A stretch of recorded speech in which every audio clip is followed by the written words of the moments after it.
పచ్చదనమే పర్యావరణ పరిరక్షణకు మూలధనమంటూ వాడవాడలా వనభారతి జనహారతి కార్యక్రమం ఉవ్వెత్తున సాగుతోంది. ఈటీవీ ఆంధ్రప్రదేశ్ ఈనాడు ఇచ్చిన పిలుపు అందుకొని మొక్కల పెంపకాన్ని పెద్ద ఎత్తున చేపడుతున్నారు. హరితాంధ్రప్రదేశ్ కోసం ప్రజలు, అధికారులు, ప్రజాప్రతినిధులు, విద్యార్థులు తలో చేయి వేస్తున్నారు. వనభారతి జనహారతి కార్యక్రమంలో వైద్యులు భాగస్వాములయ్యారు. తిరుపతి రుయా ఆస్పత్రి ఆవరణలో మొక్కలు నాటారు. మొక్కల పెంపకంపై అవగాహన ర్యాలీ నిర్వహించారు. రుయా ఆస్పత్రి ఆవరణలో విడతల వారీగా 5,000 మొక్కలు నాటుతామని ఆస్పత్రి సూపరింటెండెంట్ నాయక్ తెలిపారు.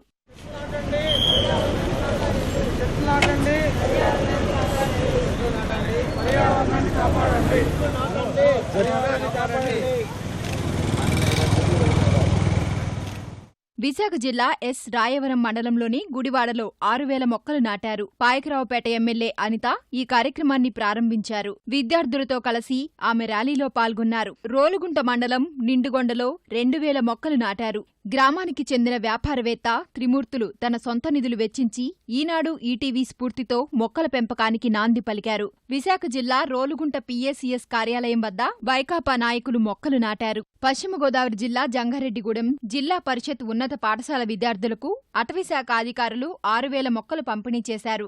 ఒక్కో విద్యార్థికి 4 మొక్కలు చొప్పున పంపిణీ చేయగా ప్రతి మొక్కను ఇంటి ఆవరణలో నాటుతామని విద్యార్థులు ప్రతిజ్ఞ చేశారు. తణుకు పురపాలక సంఘం పరిధిలో గ్రీన్ తణుకు కార్యక్రమంలో భాగంగా 4, 5 వార్డుల్లోని పాఠశాలలు, ఖాళీ ప్రదేశాలు, వీధుల్లో మొక్కలు నాటారు.